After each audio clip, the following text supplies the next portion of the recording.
अस्सलाम वालेकुम। तो आज जो है हम इसी चैप्टर का जो है एक लास्ट टॉपिक करेंगे जिसका नाम है सी एस एफ रैनोरिया। ठीक है, C S F rhinorrhoea easy topic है ये। इसका मतलब ये है कि from the nose C S F का जो है वो फ्लो आ रहा है। ठीक है, अब उसके कुछ कॉजेज हैं जिसकी वजह से जो है वो सी एस एफ जो है वो नोज से बह रहा होता है। ठीक है, मोस्ट कॉमन कॉजेज जो है, पहला तो ये है कि ट्रॉमा हो सकता है। मतलब कि बेस ऑफ द स्कल पे अगर आपका कोई भी फ्रैक्चर हो गया जो कि एंटीरियर क्रेनियल फोसा को इन्वॉल्व कर रहा है। ठीक है, जो कि एंटीरियर क्रेनियल फोसा को इन्वॉल्व कर रहा है, ताकि जो है वो उसके साथ साथ जो है ड्यूरामेटर भी जो है वो उसके साथ साथ टीयर हो रही है। ठीक है, तो क्या होगा कि उसकी वजह से भी जो है वो सी एस एफ जी का जो फ्लो है वो नोज से जो है वो बहता आएगा। ठीक है, इसके अलावा दूसरा कॉज ये है कि अगर सर्जिकल ट्रॉमा हो जाए क्रीपिरिफॉर्म प्लेट पे, ठीक है, इसकी वजह से भी जो है वो सी एस एफ फ्लो जो है वो नोज से आ सकता है। और जो है वो नियोप्लास्टिक कंडीशन भी हो सकती हैं जो कि इन्वॉल्व करती हैं floor of the anterior cranial fossa को। ठीक है, तो इन कंडीशंस के हिसाब से भी जो है वो सी एस एफ फ्लो जो है वो आ सकता है। और जो है दो कंडीशन आपकी ये भी है कि कंजेनिटल डिफेक्ट भी है। कंजेनिटल डिफेक्ट में ये होता है कि आपके एंटीरियर क्रेनियल फोसा की जो है वो मेलफॉर्मेशंस हो जाती हैं, वो ठीक से जो है वो नहीं बन पाता। इसकी वजह से जो है वो सी एस एफ फ्लो जो है वो आ सकता है। स्पॉन्टेनियस भी हो सकता है, कोई एडियोपैथिक कॉज हो जिसकी वजह से, या कोई ब्लो अगर कोई भी इंसान को जो है वो हेड इंजरी हो इसकी वजह से भी हो सकता है।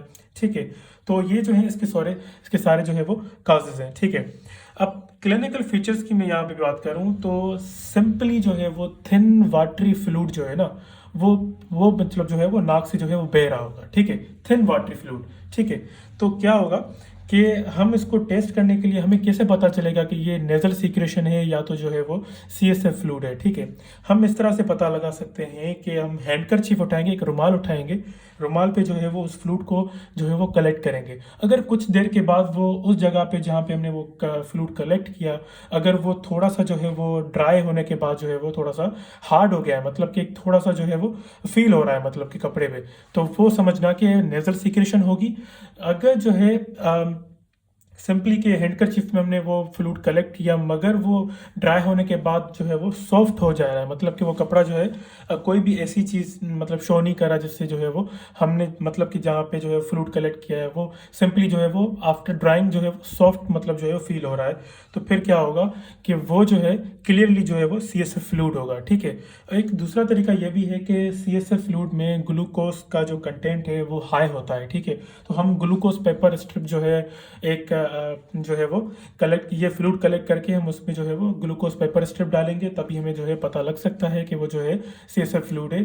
ठीक है, तो इन्वेस्टिगेशन पे हम करते हैं बायोकेमिकल टेस्ट हम करते हैं, जैसे कि हमने ये बताया मैंने आपको, सीटी स्कैन वगैरह और नेजल एंडोस्कोपी हम देखते हैं कि कहाँ से जो है ये नेजल जो है वो sorry C S F fluid जो है वो लीक हो रहा है। ठीक है, क्योंकि ऐसा भी होता है कि क्रीबिरिफॉर्म प्लेट से जो है वो सर्जिकल ट्रॉमा है वहाँ से भी जो है वो लीक हो रहा है। कभी कभार जो है वो कोई और जो है वो एक साइट होती है वहाँ से जो है वो लीक हो रहा है। ठीक है, तो हम उसके लिए हम उसको जो है वो नेजल एंडोस्कोपी करेंगे।